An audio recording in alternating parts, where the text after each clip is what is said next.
Assalamualaikum warahmatullahi wabarakatuh. Alhamdulillahirrabbilalamin. Wabihi nasta'inu ala umuri dunya waddin. Wassalatu wassalamu ala aswafil anbiya wal mursalin wa ala alihi wa sahbihi ajmain, amma ba'd. Puji syukur kehadirat Allah Subhanahu wa taala yang telah memberikan kita nikmat yang sebegitu luar biasa, yakni nikmat iman dan Islam dan nikmat sehat walafiat. Karena dengan nikmat tersebut kita dapat menjalankan aktivitas dengan baik dan tak lupa mengharap ridho dari Allah Subhanahu wa taala.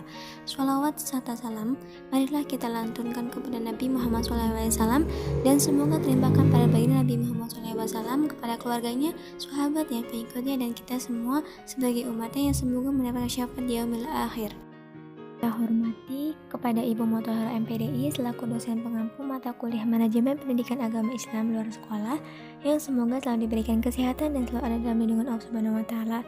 Dan kepada teman-teman yang sedang menonton video ini yang saya sayangi, semoga Allah mudahkan rezekinya sehingga urusannya selalu diberikan kesehatan dan ketetapan iman, dan semoga selalu ada dalam lindungan Allah Subhanahu wa taala. Rizki Awaliyah akan membahas seputar istri soleha.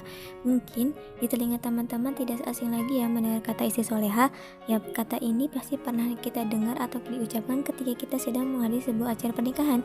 Kita memberikan salam sukacita kepada kedua mempelai pengantin dengan ucapan semoga menjadi keluarga yang sakinah mawaddah warahmah ya, menjadi istri yang soleha, menjadi suami yang soleh, dan sebagainya. Nah, teman-teman tahu gak sih makna arti dari istri soleha itu? Istri soleha yakni wanita pendamping dari laki-lakinya, suaminya, dengan ketaatannya kepada Allah, kebaktian terhadap suaminya, menjalankan segala perintah selagi masih dalam kema'rufan, dan meninggalkan larangan-larangan yang harus ditinggalkan, menjaga kehormatan dirinya dan harta benda milik suaminya selama suami tidak berada di rumah. Nah, dalam surat An-Nisa banyak dibicarakan hal-hal yang berkaitan dengan wanita. Di antaranya adalah konsep wanita soleha, yakni istri soleha. Hal ini menunjukkan bahwasanya Al-Quran juga memperhatikan atau bisa dikatakan mengakui kedudukan wanita dalam kehidupan ini, bahkan memperkuat jati dirinya dengan memberikan aturan-aturan yang khas baginya sesuai dengan kodratnya. Dengan konsep tersebut, para wanita diharapkan dapat mengikutinya sehingga dapat mencapai derajat soleha. Nah, realitanya dalam kehidupan pada zaman saat ini masih menunjukkan bahwa tidak semua istri dikatakan solehah. Oleh karena itu, untuk mengetahui seorang istri itu solehah atau tidaknya, kita dapat mengetahui sifat-sifat yang ada pada diri istri. Apa saja sifat-sifatnya? Menurut Muhammad Thalib dalam bukunya yang berjudul Analisa Wanita dalam Bimbingan Islam, bahwasanya sifat-sifat istri soleh terbagi menjadi beberapa sifat, yaitu yang pertama, muslimat. Maksudnya adalah wanita-wanita yang ikhlas kepada Allah Subhanahu wa taala, tunduk kepada perintah Allah dan perintah Rasulnya. Lalu yang kedua adalah mukminat. Maksudnya adalah wanita-wanita yang membenarkan adanya perintah dan larangan Allah Subhanahu wa taala. Lalu yang ketiga adalah qanitat. Maksudnya adalah wanita-wanita yang taat, artinya tidak hanya taat kepada Allah tapi taat kepada suami, yang mana untuk menjalankan perintah yang benar dan baik serta tidak berlawanan dengan perintah agama, yang termaktub dalam Quran surat An-Nisa ayat 34 yang berbunyi A'udzu billahi minasyaitonir rajim. Bismillahirrahmanirrahim. Ar-rijalu qawwamuna 'alan nisa'i bima faddalallahu ba'dahum 'ala ba'd. Fadallallahu ala ba'dhum ala ba'd wa bima anfaqu min amwalihim fassalihatu qanitatun hafidhatun lilghaibi bima hafidhallah wallati takhafuna nushuzuhunna fa'idduhunna wahjuruhunna fi madaji'i wadribuhunna fa'in ata'nakum fala tabghuna 'alaihinna sabila innallaha kana 'aliyan kabira. Shadaqallahul 'azim. Yang artinya, kaum laki-laki itu adalah pemimpin bagi kaum wanita. Oleh karenanya Allah telah melebihkan sebahagian mereka laki-laki atas sebahagian yang lain wanita. Dan karena mereka laki-laki telah menafkahkan sebagian dari harta mereka, sebab itu maka wanita yang soleh ialah yang taat kepada Allah lagi memelihara diri ketika suaminya tidak ada. Oleh karena Allah telah memelihara mereka. Wanita-wanita yang kamu khawatirkan nusyuznya, maka nasihatilah mereka dan pisahkanlah mereka di tempat tidur mereka, dan pukullah mereka. Kemudian jika mereka menaatimu, maka janganlah kamu mencari jalan-jalan untuk menyusahkannya. Sesungguhnya Allah Maha Tinggi lagi Maha Besar. Quran surat An-Nisa ayat 34. Dalam Quran surat An-Nisa ayat 34 terdapat nasihat yang sangat agung dan penghalang bagi kaum wanita untuk menyebarkan rahasia-rahasia suami istri. Demikian pula kaum wanita wajib memelihara harta kaum lelaki dan hal-hal yang berhubungan dengan itu dari kehilangan. Yang sangat penting dipelihara oleh seorang perempuan ialah rahasianya yang terjadi dengan suaminya yang tidak patut diketahui oleh orang lain. Selanjutnya yang keempat yaitu ada tabiat.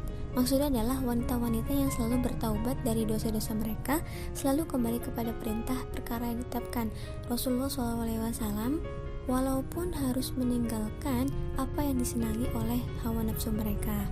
Lalu yang kelima adalah abidat.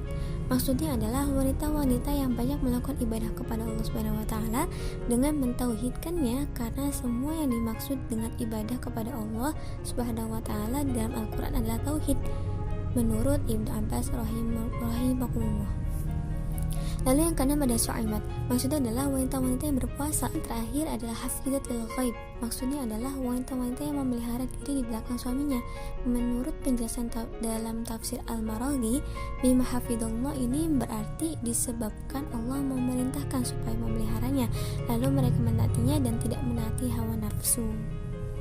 Dapat dipahami bahwa ketika kita ingin mengetahui seorang istri itu bisa dikatakan salihah atau tidak, kita dapat mengamati bagaimana sifat keseharian terhadap suaminya. Apakah istri tersebut sesuai dengan sifat-sifat yang disebutkan tadi, ataukah sebaliknya. Namun dapat kita sadari pula bahwasanya di setiap diri orang itu tak semuanya baik. Pasti ada sifat-sifat yang bisa dibilang tidak baik untuk tetap bersemayam dalam dirinya. Nah, di sini peran suami harus mampu membimbing istrinya supaya istrinya tetap dalam sifat-sifat yang baik untuk kemaslahatan rumah tangganya. Dipahami bahwasanya menjadi istri solehah tidaklah mudah, namun pasti akan mudah jika di hatinya sudah mendekatkan dan diniatkan karena Allah Ta'ala untuk beribadah padanya. Pasti permasalahan apapun akan mudah teratasi. Jangan sampai kebaikan dari sifat-sifat istri solehah dijadikan hanya formalitas, hanya untuk dilihat dan dinilai orang lain, dan diri kita menjadi sombong. Tetapi jadikan ini sebagai pelajaran dan suatu kebutuhan kita sebagai seorang istri untuk bisa mencapai derajat istri solehah. Sebelum saya akhiri, bahwasanya menjadi istri soleh itu adalah sebuah kehebatan, anugerah yang patut kita syukuri, yang mana kita tidak perlu ragu akan segala perbuatan baik yang kita lakukan selagi itu masih dalam batas-batas kewajaran. Menjadi istri soleh memang tak semudah membalikan tangan. Menjadi sempurna memang butuh pelengkap. Wahai para suami, tuntunlah para istrimu pada jalan syariat yang kau jalani, bawa ia ke surga bersamamu. Jadikan ia istri solehah dunia akhirat. Berikan nasihat lembut jika ada tingkah laku yang kurang mengenakan hati. Jangan sesekali berlaku kasar padanya, karena kita diciptakan untuk disempurnakan. Karena tidak ada manusia di muka bumi ini yang mulus tanpa kesalahan. Semoga pembahasan menarik kali ini dapat kita pahami dan kita amalkan di kemudian hari. Semoga kita semua adalah golongan orang-orang yang diberikan surga. Amin amin ya rabbal alamin. Saya akhiri, kurang lebihnya mohon maaf apabila ada kata-kata yang salah. Saya mohon maaf. Wabillahi taufiq wal hidayah. Wassalamualaikum warahmatullahi wabarakatuh.